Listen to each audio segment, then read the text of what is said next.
Many Western tourists arrive in Japan expecting a country full of strict rules, then get confused because the rules often feel less like punishment and more like friction control. That is the key to almost every habit on this list. What first looks formal, random, or overly careful usually makes sense once you see whose day it is trying to make easier. The deeper values running underneath are consideration, predictability, cleanliness, order, and one big social instinct. Do not impose unnecessary noise, mess, or awkwardness on other people. So instead of asking why these habits are so different, it helps to ask what practical problem each habit solves in crowded daily life. We are going through 7 habits in order, from noodle slurping to gift giving, then ending with a simple 3-question tourist audit you can actually use. The first habit is the one that shocks people fastest in a restaurant: loud noodle slurping. In many Western countries, slurping is taught as bad table manners very early, so visitors expect a polished dining room and quiet eating. Then they sit down for ramen or soba and suddenly hear people audibly pulling noodles in with speed and enthusiasm. The important detail is that the rule is not make as much noise as possible. The rule is that this specific sound is broadly acceptable, especially with hot noodle dishes. Slurping can cool noodles, speed eating, and communicate enjoyment rather than disrespect, which flips the moral meaning compared with many Western dining habits. That is why tourists get confused. They walk in expecting one universal code for table manners, but Japan treats context much more specifically. Noise in a quiet restaurant can still be obnoxious. Dramatically performing a slurp for comedy can still be awkward. The accepted part is the noodle sound itself. So if you are visiting, you do not need to stage a loud slurping performance to prove cultural respect. A normal, relaxed approach works fine. Foreigners are not being judged on bow angle and slurp volume like some hidden exam. The real lesson from this first habit is already the bigger lesson of the whole video. Etiquette in Japan is often a consideration system, not a theater performance.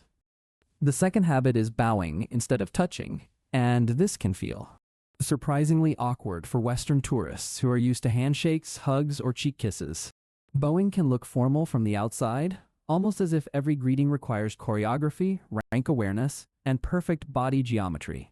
In practice, a small respectful nod or light bow is usually enough for a tourist, because the core meaning is visible respect, not technical perfection. That makes bowing a very efficient social tool. It works across age differences, status differences, and unfamiliar relationships without demanding physical intimacy. That last part is important. A handshake or hug assumes a level of bodily comfort that not every culture wants by default. Bowing gives politeness without contact. It is compact, clear, and adaptable, which is a useful design feature in a dense society. Western visitors sometimes overthink this and freeze because they are trying to remember the right depth, duration, and timing. The easier rule is simple. If the other person bows lightly, return a light bow. If the interaction is brief, a respectful nod is already communicating the right thing. Again, the point is not choreography. The point is reducing uncertainty and showing that you are not barging through the social moment as if your own style is universal.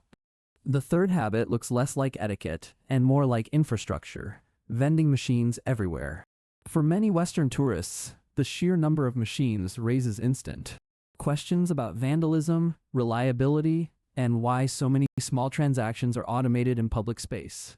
But in Japan, vending machine culture makes sense because it sits on top of high trust, dense urban life, consumer expectations of reliability, and a preference for convenience without drama. A vending machine is not just a place to buy a drink. It is a visible symbol of a system where everyday access is supposed to be smooth and routine. That is why these machines feel so normal in Japan and so astonishing to first-time visitors from places where public unattended retail would immediately invite damage or suspicion. They also reduce labor friction. You do not need a full-staffed interaction for every small purchase, which matters in a convenience-oriented daily rhythm. The hidden cultural lesson is that Japan often solves daily inconvenience quietly, by making systems more reliable, not by making service louder or more personalized.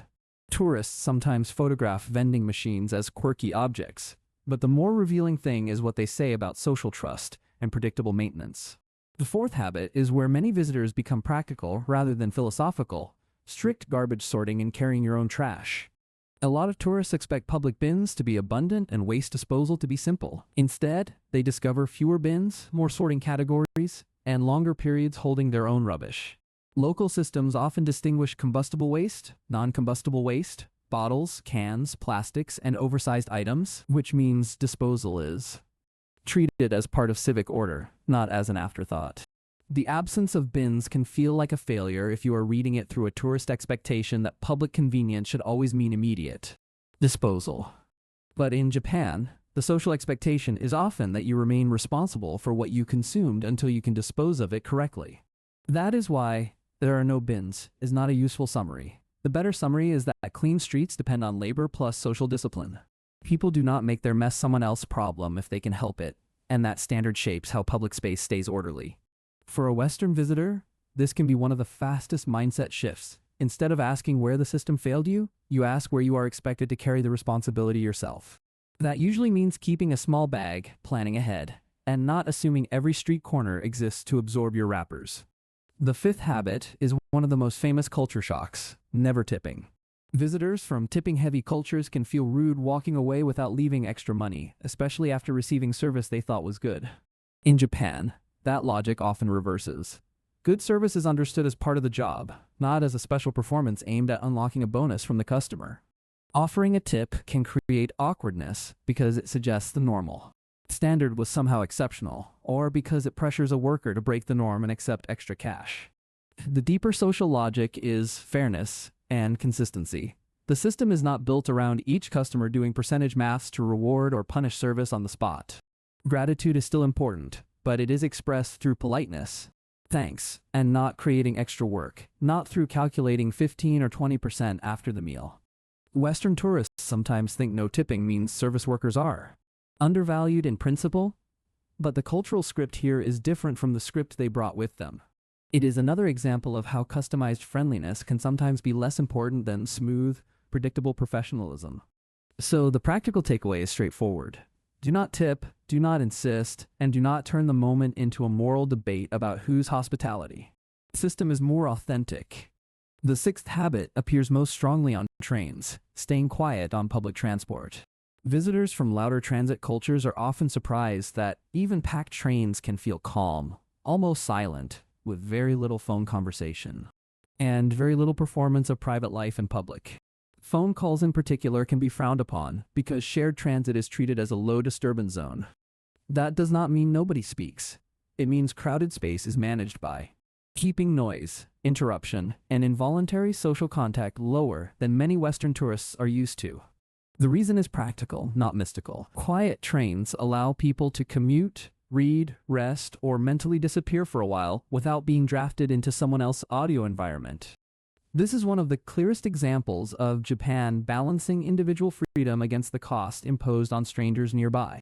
In a crowded society, total expressive freedom by everyone at once can quickly become daily friction for everyone else.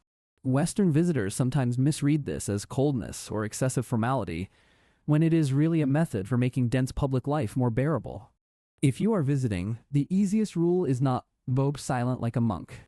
The easier rule is "Budo not turn the carriage into your living room."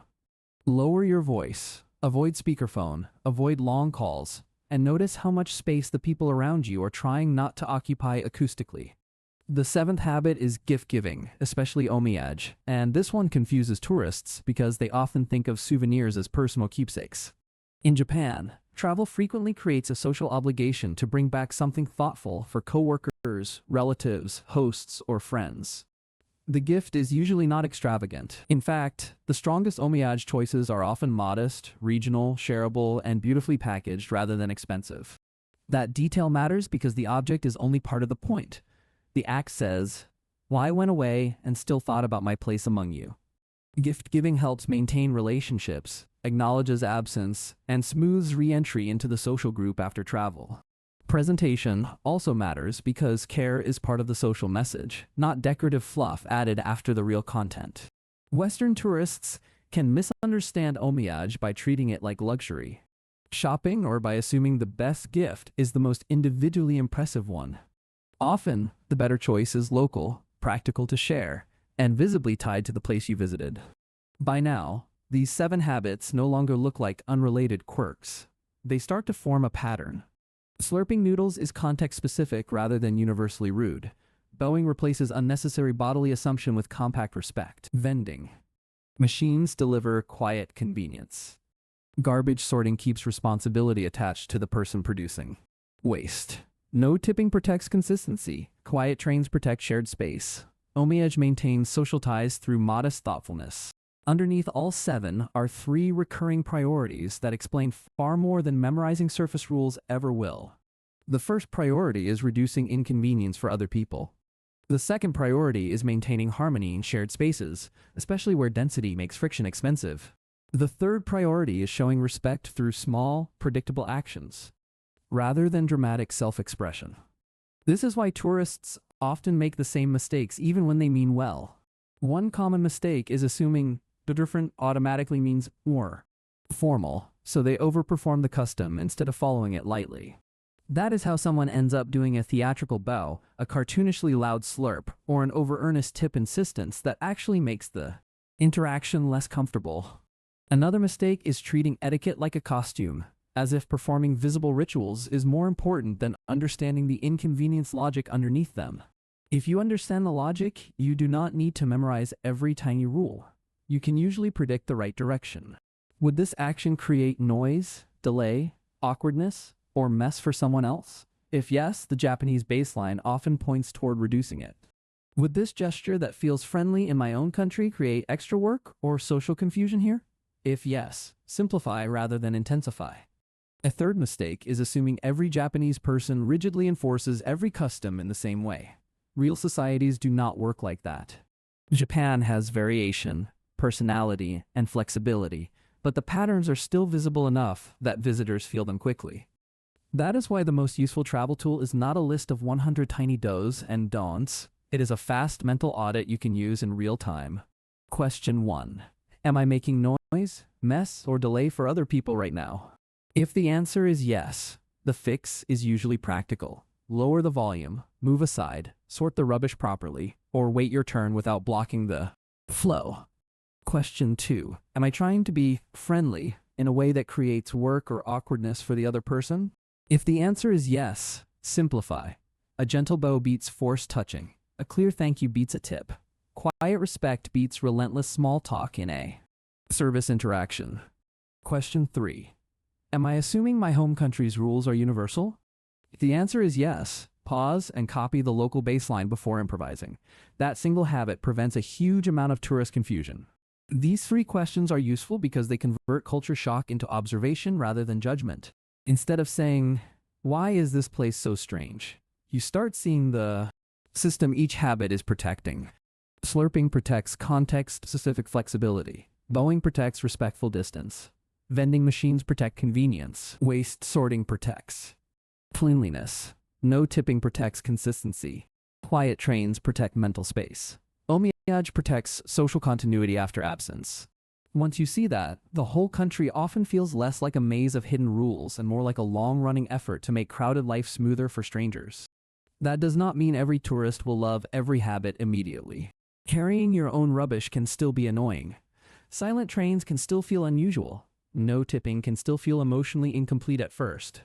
But the confusion usually fades fast when you stop asking, "Why do they do that?" and start asking, "Whose problem is this habit trying to prevent?" That one question explains far more about Japanese daily life than any stereotype about strictness, mystery, or robotic politeness ever could. And it is also what makes travel worth doing in the first place, because the best cultural lesson is usually not that another place has different rules. It is that another place solved familiar human problems in a different order, with different assumptions about noise, mess, touch, gratitude, and shared responsibility. If these 7 habits made Japan feel less confusing and more readable, watch the next culture video on this channel for another guide built around the real logic underneath everyday behavior.